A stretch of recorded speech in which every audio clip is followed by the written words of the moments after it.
प्रजापिता ब्रह्म कुमारेश्वरी विश्वविद्यालय उप सेवा केंद्र बयाना में ब्रह्म बाबा का 55वां अव्यक्त दिवस मनाया गया। कार्यक्रम के मुख्य अतिथि पार्षद मुख्य अतिथि प्रकृति मित्र समिति के महामंत्री सपा पार्षद शैलेंद्र कुमार गुर्जर रहे।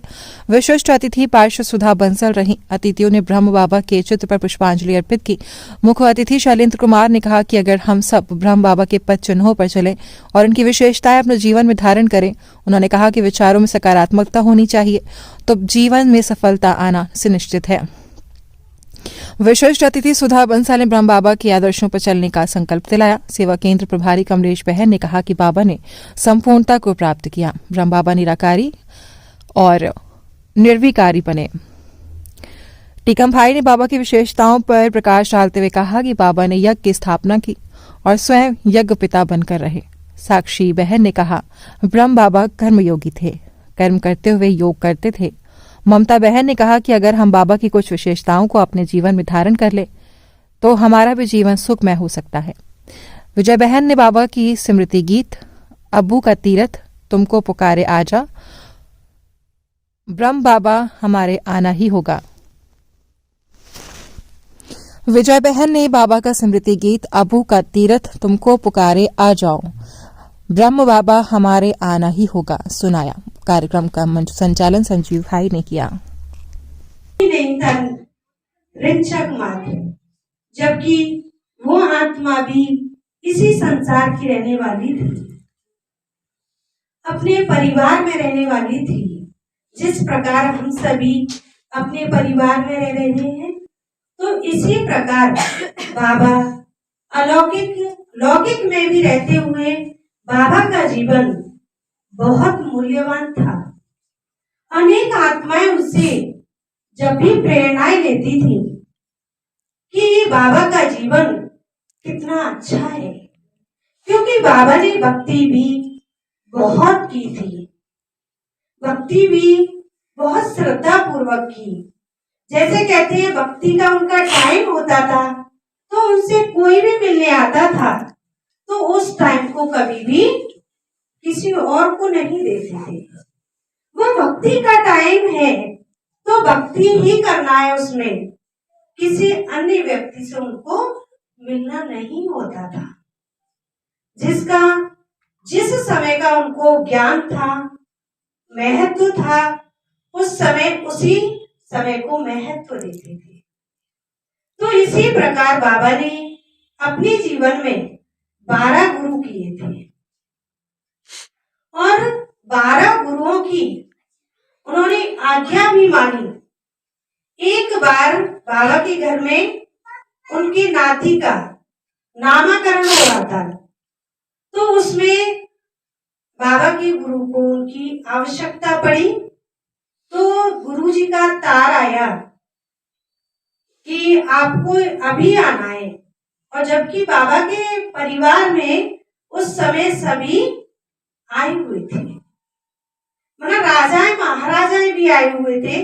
बाबा का बहुत अच्छा व्यवहार था और राजाओं महाराजाओं के साथ संपर्क रहा बाबा का।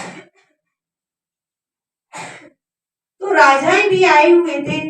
बाबा की पार्टी जैसे घर में मनाते हैं, तो बच्चे का भी नामकरण हो रहा था। इसी बीच में फोन आया गुरुजी का, तो उन्होंने कहा कि अपनी युगल से बोले कि मेरे ना कपड़े निकाल दो, मुझे तैयार होना है और मुझे जाना है, गुरुजी का बुलावा आया है।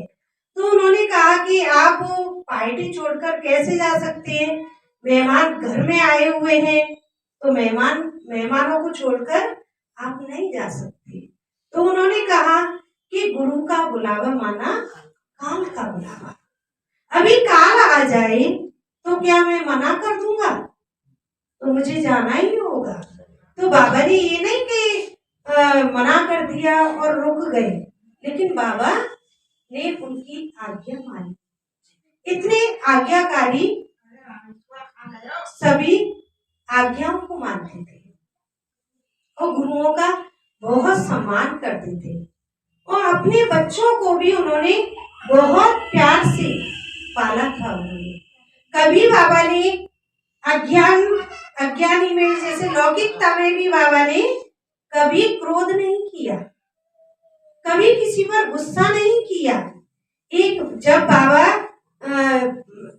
जौहरी थे, हीरे जवाहरातों का बाबा का धंधा था, तो एक बार उनके पास एक व्यक्ति आए थे, तो उनसे कुछ उनको लेना था, और वो उनके साथ बच्चे भी आए थे, उनके 2 बच्चे आए थे, तो वो उनके साथ आए थे, तो 2 पुड़िया रखी थी बाबा की उस पे पेटी पे रखी हुई थी, और उसमें सोना चांदी था उन पुड़ियों में रखा हुआ था, क्योंकि बाबा को ये नहीं था कि मुझे छिपा के रखना है या कहीं, बाबा को कभी ऐसा नहीं था। और वो बच्चे उठा करके ले गए, उनके पिताजी गए तो वो पीछे पीछे चले गए, तो उनकी दोनों पुड़ियों को उठा करके बच्चे ले गए, और बच्चों ने सोचा कुछ होगा इसमें, तो घर पे जाके देखा तो उनके तो कोई काम की चीज नहीं थी, तो उन्होंने रख दिया। तो बाबा ने देखा यहाँ पर कि मैं यहाँ पर 2 वो छोड़ गया था, वो पुड़िया थी, तो वो कहाँ गई, तो उन्होंने सोचा कि उनके साथ बच्चे आए थे, तो ऊर्जा होती थी, वो ऊर्जा हमें जो बुजुर्गों के माता पिता से दादा नानी जो कहानियां सुनाते थे, आध्यात्मिक ज्ञान देते थे, आजकल वो बिल्कुल विलुप्त हो चुकी है, वो बर्बादी। आजकल बच्चे मोबाइल में, उस चीज पे 1-2 लाइनें याद आती है कि आंगन में लगा पेड़ क्या कटा, आंगन में लगा पेड़ क्या कटा, लोगों ने दीवारों से रिश्ता जोड़ लिया। पहले घर के अंदर एक पेड़ होता था, तो दादा दादी बेटा बेटी पोता सभी बैठे रहते थे, अच्छी कहानियां सुनाते थे, आध्यात्मिक तौर पर बढ़ाते थे, सकारात्मक ऊर्जा रहती थी, कहीं किसी प्रकार का कोई तनाव, किसी प्रकार की कोई बीमारी नहीं थी। लेकिन आज की वर्तमान स्थिति में घर में पेड़ तो ही नहीं, व्यापार से आया, नौकरी से आया, सीधा कमरे में घुसा, अपने तनाव के साथ किसी से शेयर नहीं करना। तो घर से निकलना सकारात्मक ऊर्जा का एक स्रोत है। आप किसी ज्ञानी से पूछ लीजिए, जैसे भगवान शिव की तस्वीर है, उनसे अच्छा ही पूछिए तो अच्छा ही बताने वाला एक व्यक्ति नहीं होगा, लेकिन कमी निकालने वाले 50 हो जाएंगे। लेकिन हम सकारात्मक ऊर्जा की भाव से देखेंगे तो हमें हर चीज सकारात्मक दिखेगी, और नकारात्मक ऊर्जा की तरफ से देखेंगे तो सारी चीजें हमें नकारात्मक लगेंगी। इसलिए हम इतनी बड़ी जो टीम है हमारी, हम हमेशा सुबह का जो सकारात्मक ऊर्जा उत्पन्न होती है सुबह के वातावरण से, वो दिन भर हमारा बुजुर्गों के आशीर्वाद से, छोटे भाइयों के आशीर्वाद से, बराबर के भाइयों के आशीर्वाद से सभी। वो बात रही प्लांटेशन की, कभी भी बहन जी आपको जरूरत पड़े, हरित वातावरण होगा, जितना स्वच्छ वातावरण होगा उतनी ऊर्जा सकारात्मक पैदा होगी, तो आने वाली पीढ़ी भी हमारी एक नया मार्ग मिलेगा। और यही बाबा का भी संदेश था जहां तक है। तो अच्छे विचार, वो अच्छे पार्टी में बैठने का सौभाग्य मिला, मैं तो आपका कोटि कोटि धन्यवाद देना चाहता हूँ।